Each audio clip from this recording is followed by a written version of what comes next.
स्वागत करता हूं। अपन बीए पार्ट फर्स्ट में भौतिक भूगोल पढ़ रहे थे और भौतिक भूगोल में महत्वपूर्ण टॉपिक पढ़ रहे थे अपन आपका अल्फ्रेड वेगनर का महाद्वीपीय प्रवाह सिद्धांत। इससे पहले महाद्वीपों में प्रवाह प्रधान रूप सिद्धांत के प्रधान रूप में कौन कौन से हैं, सिद्धांत का प्रारूप क्या है, इससे पहले के वीडियो में अपने पढ़ लिया था। आज इससे आगे अल्फ्रेड वेगनर का महाद्वीपीय प्रवाह सिद्धांत है, उसका प्रवाह संबंधित बल लगे थे, दो प्रकार के बल लगे थे। महाद्वीपों का वास्तविक प्रवाह किस प्रकार से हुआ और महाद्वीपीय प्रवाह के साथ साथ में पर्वतों का निर्माण किस प्रकार से हुआ था। आज एक महत्वपूर्ण टॉपिक है अल्फ्रेड वेगनर का महाद्वीपीय प्रवाह सिद्धांत है, इसी में ही आगे है। आज हम टॉपिक लेते हैं जो अल्फ्रेड वेगनर का महाद्वीपीय प्रवाह सिद्धांत है, उसमें प्रवाह संबंधित बल कौन कौन से लगे थे, किस दिशा में लगे थे और कितने प्रकार के बल लगे थे, उसकी आज अपन चर्चा करेंगे। तो टॉपिक है अपना अल्फ्रेड वेगनर का महाद्वीपीय प्रवाह सिद्धांत में प्रवाह संबंधित बल और दिशा। मुख्य रूप से जो वेगनर के अनुसार पेंजिया में विभाजन हुआ तो दो दिशा में प्रवाह हुआ। जब पेंजिया का विभाजन हो गया था, पेंजिया का विभाजन, तो दो दिशाओं में प्रवाह हुआ, दो दिशाओं में प्रवाह। एक दिशा थी इसकी उत्तर की ओर और या विषुवत रेखा की ओर।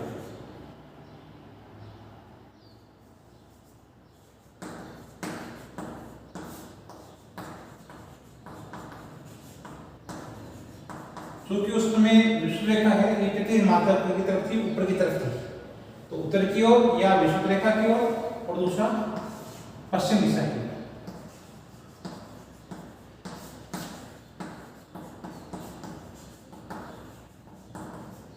इस प्रकार से यदि शॉर्ट आउट में आपसे प्रश्न पूछ ले कि महाद्वीपों में वेगनर के अनुसार जब पेंजिया का विभाजन हो गया था तो पेंजिया का विभाजन होने के बाद में किस दिशा में प्रवाह हुआ, तो मुख्य रूप से ये कंपटीशन में प्रश्न पूछा जाता है। आप लोग ध्यान में रखें, एक उत्तर की ओर प्रवाह हुआ था और दूसरा पश्चिम दिशा की ओर प्रवाह हुआ था। उत्तर की दिशा की ओर जो प्रवाह हुआ था वो विषुवत रेखा की ओर या विषुवत रेखा या भूमध्य रेखा की ओर, इसको भूमध्य रेखा की ओर भी कहते हैं, भूमध्य की ओर या विषुवत रेखा की ओर, और दूसरा पश्चिम दिशा की ओर। ये प्रवाह जो था, दो प्रकार का जो प्रवाह था वो दो बलों के कारण संभव हुआ। दो ही बल लगे थे, दो बलों के कारण संभव हुआ। ये दो दिशा में जो बल लगा था, दो दिशा में जो प्रवाह हुआ था वो दो बल के कारण से प्रवाह हुआ, दो दिशा में हुआ और दो बल के कारण से मुख्य रूप से ये प्रवाह माना जाता है। तो पेंजिया में जब विभाजन हो गया था वेगनर के अनुसार, जब पेंजिया में विभाजन हो गया तो दो दिशाओं में प्रवाह हुआ था, दो दिशाओं में महाद्वीपों का विभाजन करने के बाद में प्रवाह हुआ था। उसमें एक उत्तर की ओर या भूमध्य रेखा की ओर और दूसरा पश्चिम की ओर, दूसरा पश्चिम दिशा की ओर, उत्तर की ओर या भूमध्य रेखा की ओर, दूसरा है पश्चिम की ओर। अब इसमें ये प्रवाह दो बलों के कारण संभव हुआ, इसमें बल भी लगे थे, वो दो बल लगे थे। भूमध्य रेखा की ओर जो प्रवाह हुआ था या उत्तर की ओर जो प्रवाह हुआ था वो गुरुत्वाकर्षण बल के कारण,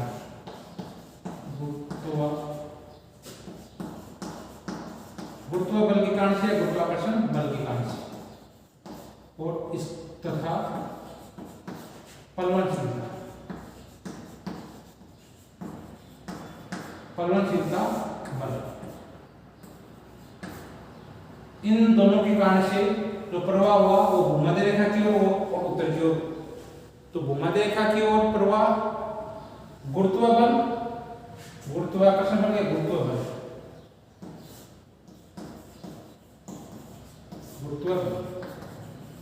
गुरुत्व बल के कारण से या पलवनशीलता बल के कारण से। जो महाद्वीपीय भाग था वो सियाल का बना हुआ था और सीमा पर जो कि तैर रहा था, महाद्वीपीय भाग है ये सियाल का बना हुआ था और सीमा से कम घनत्व होने के कारण से ये सियाल वाला भाग है सीमा पर बिना किसी रुकावट के तैर रहा था। बाद में इसमें सिद्धांत में ये आगे जाके आलोचना भी हुई थी कि जब सियाल का घनत्व है वो आप कम होता है और सीमा का घनत्व अधिक होता है तो सीमा पर सियाल कैसे तैर सकता है। लेकिन विज्ञान ने जब ये माना कि ये प्रवाह हुआ था, ये दो प्रकार से हुआ था, दो दिशाओं में हुआ था, एक उत्तर की ओर या भूमध्य रेखा की ओर और दूसरा आपका प्रवाह हुआ था वो पश्चिम दिशा की ओर। ये प्रवाह दो बल के कारण से संभव हुआ था। जब भूमध्य रेखा की ओर प्रवाह हुआ ये गुरुत्व बल या परिवहनशीलता बल के कारण से।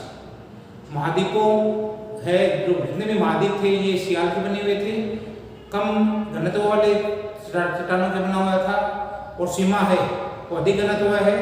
तो जो सियालवर्ती भाग है या जो महाद्वीपीय भाग है ये सियाल का बना हुआ है, सीमा पर से कम घनत्व होता है, अतः ये सियाल वाला भाग है ये सीमा पर बिना किसी रुकावट के तैर रहा था।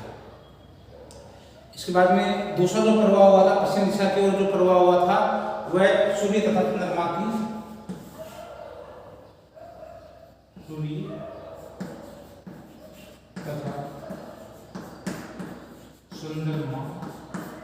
के ज्वारी बल के कारण।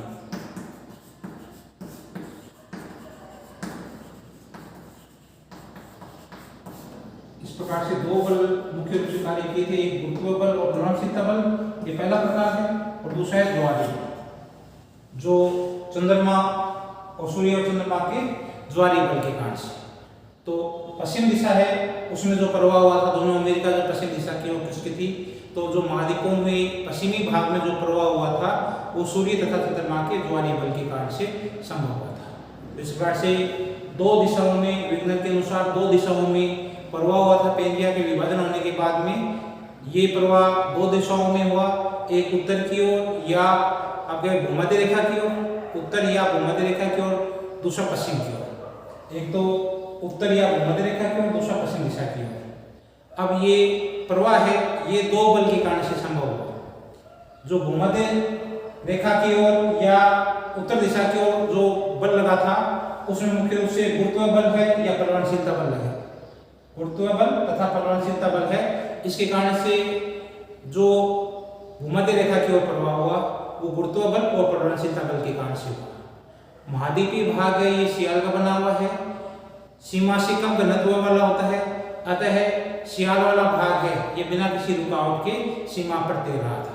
बाद में सिद्धांत में ये आलोचना भी की जाएगी कि सीमा का घनत्व सियाल से अधिक है तो सियाल वाला भाग, सियाल सीमा वाला भाग है उस पर जो कैसे तैर सकता है सियाल वाला भाग या महाद्वीपीय भाग हल्का भाग है वो कम गहरे जो कम गहरा भाग है वो अधिक गहरे घनत्व वाले पर किस प्रकार से तैर रहा है।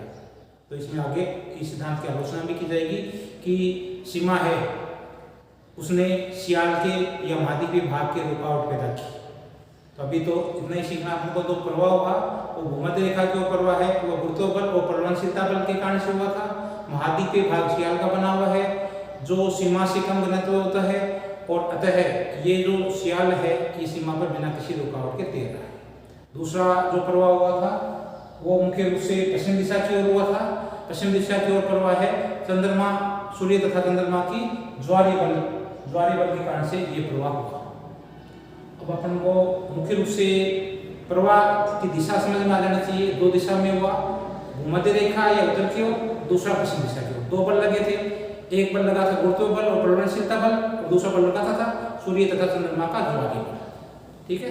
अब महाद्वीपों का वास्तविक प्रभाव, क्योंकि इसी में महाद्वीपों का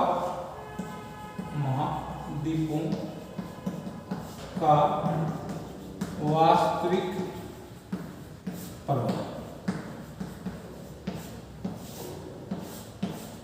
जब अपन महाद्वीपीय विस्थापन सिद्धांत पढ़ते हैं विज्ञान का तो उसमें अपन महाद्वीपों का वास्तविक प्रवाह या वास्तविक स्वरूप किस प्रकार से है, महासागर किस प्रकार से बने, महाद्वीप किस प्रकार से बने, इनका भी अपन इसमें इस सिद्धांत पे अपन को देखने को मिलता है। ये समाधान करता है इस चीज का कि महाद्वीपों का वास्तविक प्रवाह है वो किस दिशा में हुआ और किस दिशा में होने के कारण से कौन कौन से आपके महासागरों का निर्माण हुआ और प्रशांत महासागर किस प्रकार से बना, कौन से युग में कौन सा भाग है वो उत्तर की दिशा की ओर किसका, पश्चिम दिशा की ओर किसका। तो ये महाद्वीपों का वास्तविक प्रवाह है, इसको अपन आज पढ़ेंगे, इसी में पढ़ेंगे इस टॉपिक में, वेगनर का महाद्वीपीय प्रवाह सिद्धांत में ही महाद्वीपों का वास्तविक प्रवाह। तो पेंजिया का विभाजन है, ये कार्बोनिफेरस युग में हो गया था। पेंजिया का विभाजन है, पेंजिया का विभाजन, विभाजन भी कहते हैं और विभाजन भी कहते हैं, ये कार्बोनिफेरस युग का नाम है। कार्बोनिफेरस युग में पेंजिया का विभाजन है, ये प्रारंभ हो गया था। कार्बोनिफेरस युग है, पेंजिया का विभाजन है, ये कार्बोनिफेरस युग में प्रारंभ हो गया था।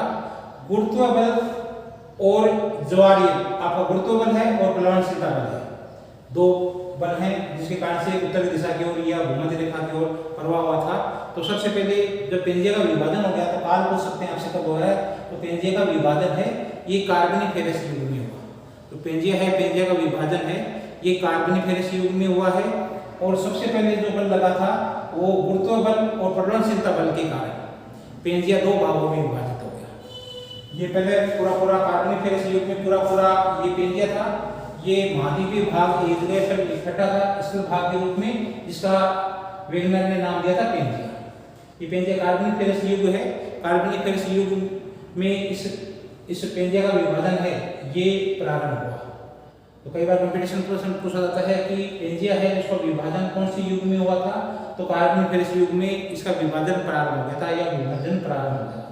इससे पहले कार्बोनिफेरस युग से पहले पूरा स्थल भाग एक जगह जुड़ा हुआ था, इसका नाम वेगनर ने पेंजिया दिया था। कार्बोनिफेरस युग में इस पेंजिया में विभाजन हो गया, विभाजन होना प्रारंभ हो गया था। कार्बोनिफेरस युग में पेंजिया में विभाजन होना प्रारंभ हुआ। सबसे पहले जो बल लगा था वो गुरुत्व बल या प्लवनशीलता बल, गुरुत्व बल और प्लवनशीलता बल के कारण से पेंजिया दो भागों में टूट गया। ये दो भाग हो गए, उसके बल लगा था इसमें गुरुत्व बल और प्लवनशीलता बल, गुरुत्व बल और प्लवनशीलता बल के कारण से इस पेंजिया का दो भागों में विभाजन हो गया, दो भागों में टूट गया। पेंजिया दो भागों में टूट गया। एक भाग है उत्तरी भाग है ये लॉरेशिया कहलाया और दक्षिणी भाग है ये गोंडवाना लैंड कहलाया।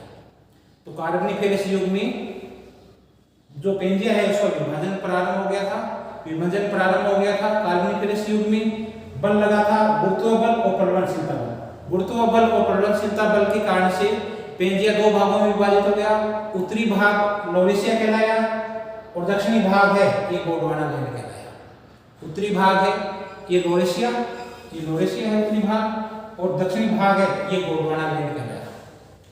बीच में जो इन दोनों के बीच में जो रिक्त स्थान बन गया था वहां 33 महासागर का निर्माण हुआ, 33 सागर का निर्माण हुआ। तो बीच वाला भाग है लॉरेशिया और जो गोंडवाना लैंड है इसके बीच का भाग है ये 33 महासागर कहलाया। तो यहाँ पर ये कई बार प्रश्न पूछा जाता है कि लॉरेशिया और गोंडवाना लैंड के बीच में कौन सा सागर था, तो 33 महासागर था। उत्तर वाला भाग क्या कहलाया, जो पेंजिया विभाजन होने के बाद में उत्तर वाला भाग है ये लॉरेशिया कहलाया और दक्षिण वाला भाग है ये आपका गोंडवाना लैंड कहलाया। विभाजन होने के बाद में उत्तरी भाग है ये लॉरेशिया कहलाया और दक्षिणी भाग है ये गोंडवाना लैंड कहलाया। बीच में जो सागर का निर्माण हुआ उसको कहते हैं 33 सागर। ये लॉरेशिया है ये गोंडवाना लैंड, दक्षिण वाला भाग है ये गोंडवाना लैंड। जुरेसिक युग हुआ, ये तो कार्बोनिफेरस युग की बात है। एक युग आया जुरेसिक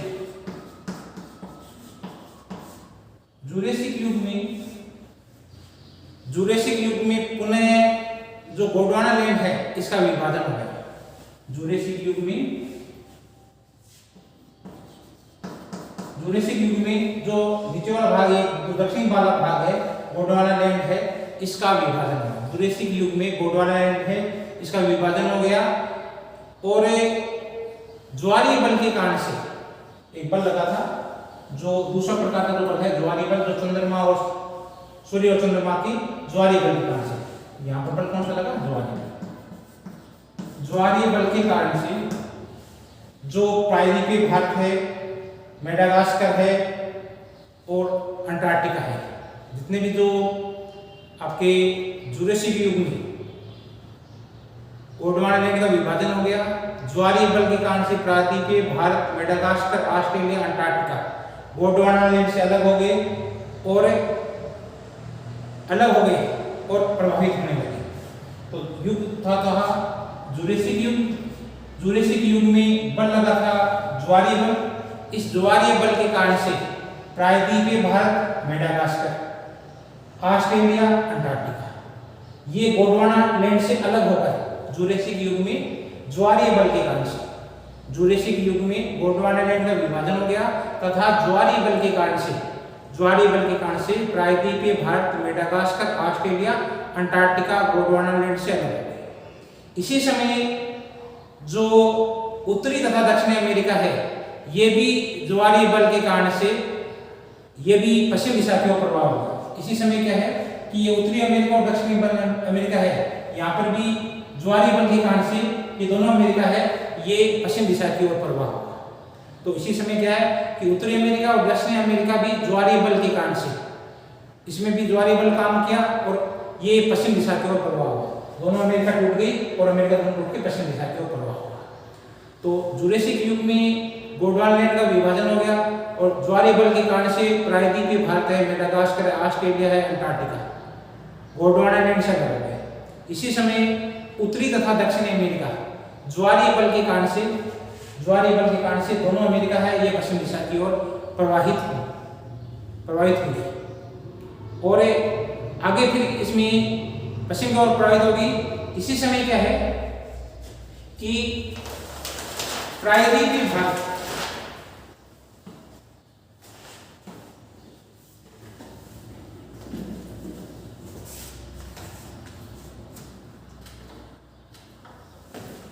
इसी समय क्या हुआ कि प्रायद्वीपीय भारत ये भूमध्य रेखा की ओर या उत्तर की ओर खिसकने के कारण से यहाँ हिंद महासागर का निर्माण हुआ। प्रायद्वीपीय भारत के इसी समय क्या हुआ कि प्रायद्वीपीय भारत के उत्तर की ओर प्रवाहित होने से हिंद महासागर का निर्माण हुआ। ये प्रायद्वीपीय भारत है ये उत्तर की ओर खिसका और उत्तर की ओर खिसकने के कारण से ये जो जगह है इस जगह पर क्या किसका निर्माण हुआ? हिंद महासागर का निर्माण हुआ। हिंद महासागर में प्रायद्वीपीय भारत के उत्तर की ओर प्रवाहित होने के कारण से प्रायद्वीपीय भारत के उत्तर की ओर प्रवाहित होने से हिंद महासागर का निर्माण हुआ। प्रायद्वीपीय भारत का उत्तर की ओर प्रवाह से हिंद महासागर का निर्माण।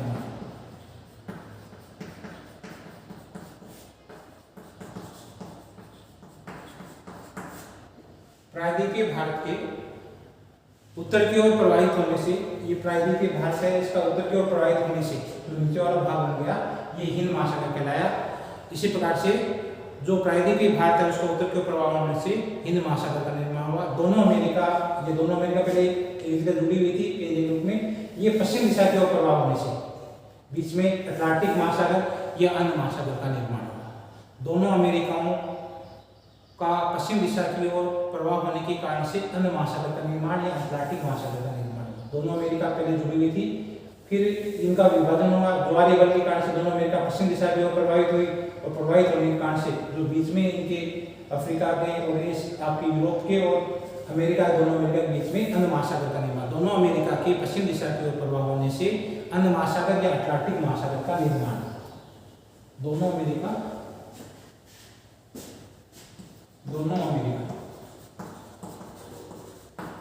के पश्चिम प्रवाह से अन्य महासागर का निर्माण हुआ। इसी प्रकार से जो इनका जो स्थल भाग का प्रवाह हो रहा था इसकी गति है वो विभिन्न प्रकार का प्रवाह हो रहा था। प्रवाह समान रूप गति से नहीं हो रहा था। स्थल भाग है वो समान रूप से प्रवाहित नहीं हो रहा था। अन्य महासागर का निर्माण है ये ऐसा आकृति में है। ये देखो अन्य महासागर है इसका प्रवाह समान स्थल भाग का समान रूप से गति नहीं कर रहा था। स्थल भाग है ये समान रूप से गति नहीं करने के कारण से स्थल भाग में समान रूप से गति नहीं होने के कारण से प्रवाह समान रूप से नहीं होने के कारण से अन्य महासागर का आकार है या अटलांटिक महासागर का आकार है ये ऐसा आकार का है। इसमें प्रवाह है ये समान रूप से नहीं है। जो स्थल भाग है समान गति से प्रवाहित नहीं हो रहा था। इस कारण से जो अंध महासागर है उसका आकार है अंग्रेजी के एस अक्षर के समान। इस प्रकार से ये अंग्रेजी के एस के समान इस प्रकार से एस है।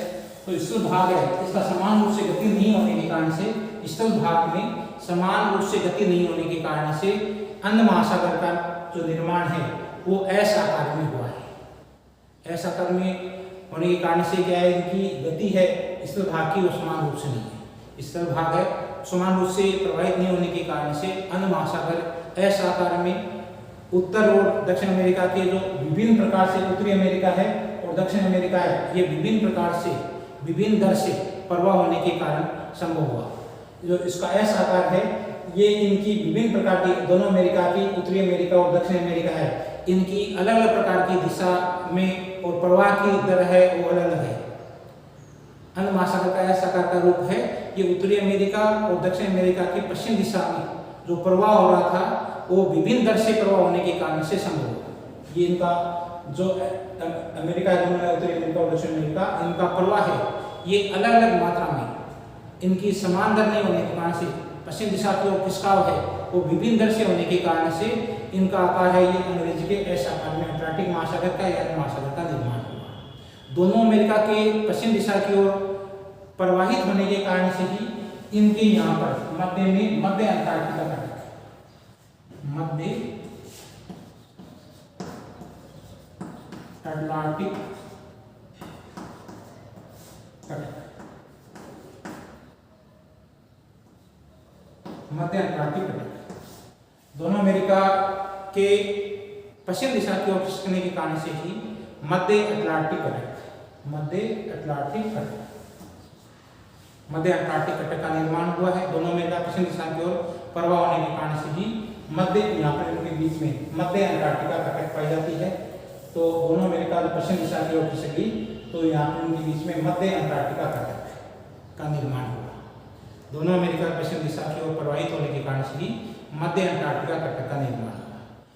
पेंथालासा सागर था, जैसे आपने लिखा है पेंथालासा सागर। इस पेंथालासा सागर पर जो स्पेनिया के चारों ओर सागर था, महासागर था आपका पेंथालासा, इस पे चारों दिशा से स्थल भाग का अतिक्रमण होने के कारण से जो शेष भाग बच गया वो आपका प्रशांत महासागर कहलाया। तो पेंथालासा पर कई दिशाओं से महाद्वीपों के अतिक्रमण के कारण से इसका आकार संकुचित हो गया और इसका अवशिष्ट भाग है वो प्रशांत महासागर कहलाया। तो इस पेंथालासा पे चारों ओर से स्थल भाग का अतिक्रमण हो गया, स्थल भाग का अतिक्रमण होने के कारण से जो पेंथालासा है इसका जो अवशिष्ट भाग बच गया था चारों ओर से बचने के बाद में वो प्रशांत महासागर बन गया। ये किसका है? पेंथालासा का अवशिष्ट क्या कहलाया? प्रशांत महासागर कहलाया।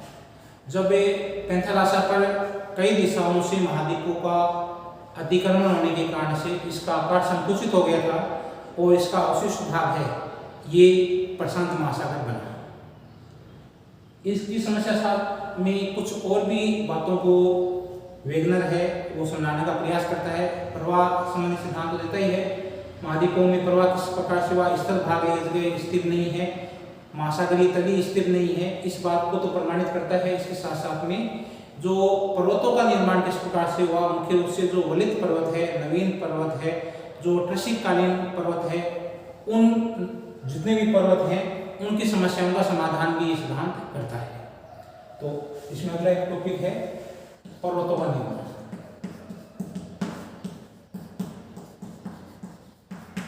मुख्य रूप से जो वलित पर्वत है उनकी समस्या का समाधान भी करता है। नए जितने भी पर्वत है, जैसे यहाँ रॉकीज लिखा है, अटलांटिक आपके है, एंडीज पर्वत है, इसी प्रकार से हिमालय है, आपका आल्प्स है, एटलस पर्वत है, इन समस्याओं का समाधान भी सिद्धांत करता है। महाद्वीपीय प्रवाह सिद्धांत के सहारे जो महाद्वीपों में प्रवाह हुआ अलग अलग दिशाओं में हुआ, सियाल और सीमा वाला भी इसमें सिद्धांत काम मिलेंगे। तो महाद्वीपों में जो प्रवाह हुआ या महाद्वीपीय प्रवाह के सारे वेगनर ने वलित पर्वतों की समस्या, वलित पर्वतों की उत्पत्ति है उनकी समस्या को सुलझाने का भी प्रयास किया है। वेगनर ने महाद्वीपीय प्रवाह सिद्धांत के साथ वेगनर ने वलित पर्वतों की उत्पत्ति की समस्या भी सुलझाने का प्रयास किया है। जब दोनों अमेरिका, जब एशिया इकट्ठी थी पेंजिया के रूप में थी, जब उसमें प्रवाह हुआ और वो पश्चिम दिशा की ओर ज्वारीय बल के कारण से उत्तरी अमेरिका और दक्षिण अमेरिका पश्चिम दिशा की ओर प्रवाहित हो रही थी, तो नीचे वाला भाग है ये महाद्वीपीय भाग, ये तो सियाल का बना हुआ है, और इनके नीचे सीमा वाली, तो सीमाओं ने रुकावट पैदा की। सीमा द्वारा रुकावट पैदा होने के कारण से महाद्वीपों के पश्चिम किनारे हैं ये वलित हो गए, ये पश्चिम किनारे हैं ये वलित हो गए, और इन वलित होने के कारण से जो एंडीज पर्वत का निर्माण और आल्प्स पर्वत का निर्माण, आपके ऊपर रोकीज पर्वत का निर्माण और नीचे एंडीज पर्वत का निर्माण। तो मुख्य रूप से जो पर्वत निर्माण का सिद्धांत है उसमें वेगनर ने महाद्वीपीय प्रवाह सिद्धांत के सहारे वलित पर्वतों की उत्पत्ति की समस्या को सुलझाने का प्रयास किया है। जब उत्तरी अमेरिका और दक्षिण अमेरिका पश्चिम दिशा की ओर प्रवाहित हो रही थी, तो सीमा किसने? सीमा ने। नीचे वाला भाग है, इसके ऊपर वाला ये जो महाद्वीपीय भाग है ये तो सियाल का बना हुआ है, और इस सियाल के नीचे सीमा ने रुकावट पैदा की, प्रवाह में रुकावट पैदा होने के कारण से इन महाद्वीपों के, उत्तरी अमेरिका और दक्षिण अमेरिका महाद्वीप है, इनके पश्चिमी किनारे हैं, ये देखो यहाँ लिखा है रॉकीज माउंट और यहाँ लिखा है एंडीज पर्वत, तो ये एंडीज पर्वत है और ये रॉकीज पर्वत है, इनके पश्चिम दिशा है। जब ये भाग दोनों अमेरिका पश्चिम दिशा की ओर खिसक रही थी, पश्चिम दिशा की ओर खिसकने के कारण से सीमा ने सियाल की रुकावट पैदा की, महाद्वीपीय भाग में रुकावट पैदा की। इस कारण से जो महाद्वीपों के पश्चिमी किनारे हैं, इन पश्चिमी किनारों पर वलित पर्वतों का निर्माण हुआ रुकावट पैदा होने के कारण से। तो उत्तरी अमेरिका वहाँ रॉकीज पर्वत का निर्माण हुआ और जो दक्षिण अमेरिका वहाँ एंडीज पर्वत का निर्माण हुआ। तो मुख्य रूप से जो वलित पर्वतों हैं उसमें उत्तरी अमेरिका और दक्षिण अमेरिका पश्चिम दिशा के ओर प्रभाव होने के कारण से सीमा द्वारा रुकावट पैदा होने के कारण से इन महाद्वीपों के पश्चिम किनारे हैं वो वलित हो गए और रॉकीज और एंडीज पर्वतों का निर्माण हुआ। इसी तरह यूरेशिया, ये वाला भाग पूरा यूरेशिया वाला भाग था, यूरेशिया उत्तरी जो आपके भाग की ओर गति हुई थी, तो यूरेशिया, अफ्रीका और प्रायद्वीपीय भारत। यहाँ देखो, यहाँ तो एटलस पर्वत का निर्माण, यहाँ यूरोप में आल्प्स पर्वत का निर्माण और भारत में हिमालय पर्वत का निर्माण। प्रायद्वीपीय भारत, यूरेशिया और अफ्रीका। इसी तरह यूरेशिया, अफ्रीका, प्रायद्वीपीय भारत, इसमें क्या है कि ये वर्तमान में तो ये जो आपकी भूमध्य रेखा रेखा है ये बीचों बीच में यहाँ पर 0 डिग्री है, ये वाली रेखा है, इसको ये पहले ये उत्तर की ओर थी, ये भूमध्य रेखा पहले उत्तर दिशा में थी, उत्तर की ओर खिसकी हुई थी। उत्तर की ओर होने के कारण से ये प्रायद्वीपीय भारत है, ये आपका यूरेशिया है और अफ्रीका है, ये उत्तर की ओर खिसके या भूमध्य रेखा की ओर खिसके। उत्तर की ओर खिसकने के कारण से इसी समय इसी तरह जो यूरेशिया वाला भाग अफ्रीका का उत्तरी भाग है, उत्तरी तरफ है, और प्रायद्वीपीय भाग ये उस समय उत्तर की ओर खिसकने के कारण से भूमध्य रेखा की ओर खिसकने के कारण से उस समय भूमध्य रेखा है वो इस प्रकार से उत्तर की तरफ थी, इस प्रकार से थी। तो ये वाला भाग है ये उत्तर की ओर खिसका, उत्तर की ओर खिसकने के कारण से यहाँ एटलस पर्वत का निर्माण, आल्प्स पर्वत यूरोप में निर्माण और हिमालय प्रायद्वीपीय भारत में जो उत्तर भाग है उसमें हिमालय पर्वत का निर्माण हुआ। तो यूरेशिया, अफ्रीका और प्रायद्वीपीय भारत में भूमध्य रेखा की ओर प्रवाह हुआ। इसी समय जो भूमध्य रेखा है ये आपको बताया था कि भूमध्य रेखा 33 महासागर की ओर से गुजरती थी, तो इनके पश्चिम आपके उत्तर की ओर खिसकने के कारण से इस 33 महासागर में इसका 33 महासागर था, इसमें वर्णन पड़ गए। 33 ये भूषण नदी थी उस समय, 33 क्या थी? भूषण नदी। इस भूषण नदी में इस प्रकार से मोड़ पड़ गए और मोड़ पड़ने के कारण से वलित पर्वतों का निर्माण हुआ, मोड़दार पर्वतों का निर्माण हुआ, कृषिकालीन पर्वतों का निर्माण हुआ, कृषिकालीन अल्पाइन पर्वतों का निर्माण हुआ। ट्रेशरीकालीन अल्पाइन पर्वत श्रेणी, ट्रेशरीकालीन अल्पाइन पर्वत श्रेणियों का निर्माण, अल्पाइन पर्वत श्रेणियों का निर्माण। तो ट्रेशरी काल में ये यूरेशिया वाला भाग है, अफ्रीका, प्रायद्वीपीय भारत, ये भूमध्य रेखा के ओर से, क्योंकि उस समय भूमध्य रेखा है ये उत्तर की ओर थी, तो ये यूरेशिया वाला भाग है अफ्रीका का और प्रायद्वीपीय भाग है, ये भूमध्य रेखा के ओर खिसके या उत्तर की ओर खिसके, और उत्तर की ओर खिसकने के कारण से यहाँ पर यूरोप में आल्प्स पर्वत का निर्माण हुआ, अफ्रीका में एटलस पर्वत का निर्माण हुआ, और प्रायद्वीपीय भारत के उत्तर की तरफ जो तैतीस महासागर था उसमें वलन पड़ गया, और उसके कारण से आपके हिमालय पर्वत का निर्माण हुआ। तो जिस कारण से ये तैतीस भूषण नदी थी, इस भूषण नदी पे दबाव पड़ा, और दबाव पड़ने के कारण ये मोड़ के रूप में बदल गई, और मोड़ के रूप में बदल गई तो इनसे ट्रेशरीकालीन अल्पाइन पर्वत श्रेणियों का निर्माण हुआ, जिसमें हिमालय है, आपके एटलस है, आल्प्स हिमालय, ये सब क्या है ट्रेशरीकालीन है, और उनका निर्माण है ये उत्तर की ओर खिसकने के कारण से हुआ है। तो मुख्य रूप से उन्होंने महाद्वीपीय प्रवाह सिद्धांत दिया, इस साथ साथ में पर्वतों के निर्माण किस प्रकार हुआ इस समस्या का भी हल उन्होंने किया। अब इसी में एक टॉपिक और है आपका कि ध्रुवों का स्थानांतरण किस प्रकार से हुआ। इसमें ध्रुव है वो एक जगह नहीं थे, अलग अलग युग में ये अलग अलग स्थान पर थे। एक युग है सिलूरियन युग,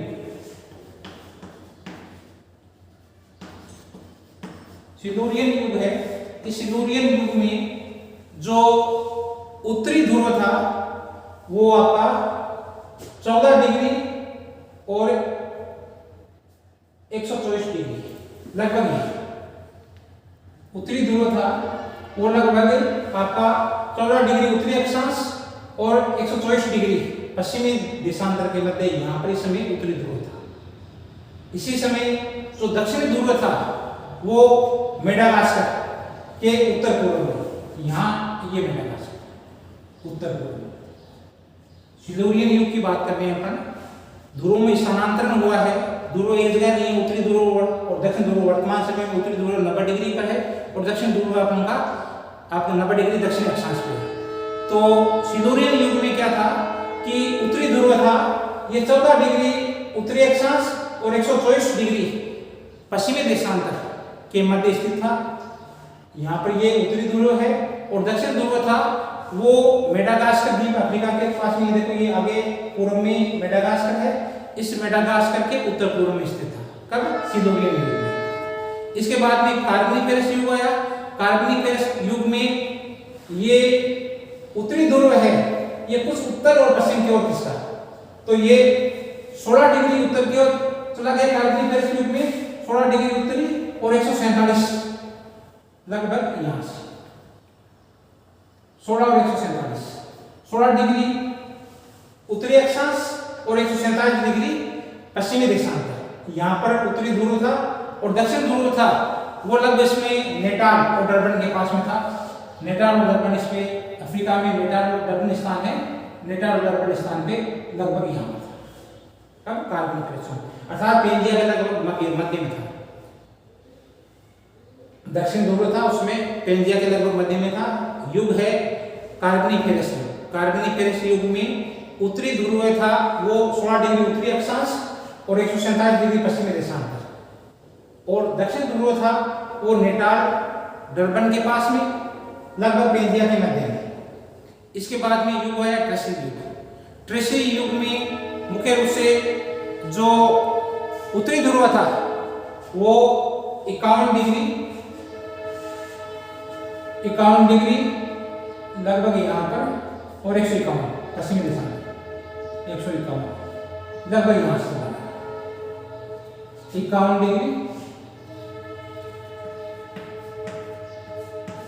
डिग्री उत्तरी अक्षांश और 153 डिग्री